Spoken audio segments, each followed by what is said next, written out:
ونقول اللهم صل وسلم وبارك على سيدنا محمد وعلى أصحابه أجمعين. هنعمل النهاردة محشي الكرنب بتفاصيله. أنا جبت 3 أوراق، ولعت عليهم شوحتهم. قبل ما أشوحهم يا بنات جبت بصلاية، فلفل أسمر، ملح، ورق لورا، دعكتهم بالوراق كده وشوحتهم على النار، وقمت نازلة بالمية، عملت شوربة معايا كده ما شاء الله، وادت لها تشويحة بمكعب زبدة صغير. هنا ولعت على الفراخ عشان اشيلها من الشوربة اسيبها تبرد.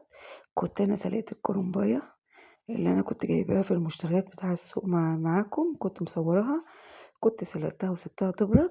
قلت هولع على الوراق عشان تبرد وعشان تطلع لي شوربة حلوة زي كده، واسقي المحشي شوربة. انا بسقي المحشي شوربة، ما بسويش مية الصراحة. هنا هاخد الشوربة على جنب، وهجيب الورق اقطعه بقى معاكم، واسيب بقى الوراق دي تبرد مع نفسها كده. هنا بقول لكم كانت استوت. الوراق ما بنسيبهاش تتهرى، مش زي الصدور. الصدور بتاخد وقت معانا في السوا، لكن الوراق ما بتغيبش في السوا علشان ما تتهرش مننا. هنا الورق كان برد، وسبت الشوربة طبعا بقى على جنب. وهنا اقطع الورق على قد المحشية. انا بقطع بالطريقة دي بالمقص، وبقطعها 3. الورقة 3 حسب الورقة كبيرة 3، الورقة صغيرة نصين. وهقطع بقى كده كام واحدة معاكم واكمل مع نفسي كده وهنحشي بقى مع بعض وكده. واحنا بنشتغل يا بنات نصلي على الرسول، اللهم صل وبارك على سيدنا محمد وعلى اصحابه اجمعين. هنا كنت قطعت الورق. هنا بقى التسبيكة كنت مسبكة اساس المحشي، البصل والصلصة والسمنة والزيت. لازم ندي المحشي حقه كده، سمنة وزيت والبصل، وننزل بالتسبيكة بعد ما ناخد اللون الذهبي، والبهارات البابريكا وفلفل اسمر وملح وكزبرة ناشفة وكمون ونص معلقة سكر، وبعدها بحط بصلاية كده. والتسبيكة قربت تتسبك كده، بتسكر المحشي وبتخليه زي العسل.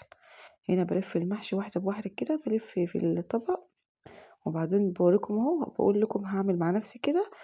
وهرجع بقى بالحلة بتاعت الحلوة دي. الورق العروق طبعا بدل ما نرميه بنستفاد منه طبعا. انا ما برميهوش، بحطه في قاع الحلة. وكانت معايا فضل معايا رشة فلفل اسمر وملح، من من اللي هي البهارات اللي كنت بملح بها الوراق، رشتها كده في الارضية كده. بتدي طعم حلو قوي للمحشي. انا ببقى احط بصل وطماطم وفي القاع، بس انا معايا الورق الوقت العروق، فخساره مش هنرميها، نحطها في القاع وكده عشان المحشي ما يتحرقش مننا وكده. هنا رصصت المحشي كده، برصصه واحده جنب واحده كده، ودايما نمسح المحشيه من الرز عشان الرز بيطلع على المحشي بيبقى منظره مش حلو. كان معايا بقى الشوربه، حطيت عليها معلقتين صلصه، ونزلت بهم ونطت فلفل اسمر ونطت ملح، ونزلت بهم وحطيت الطبق.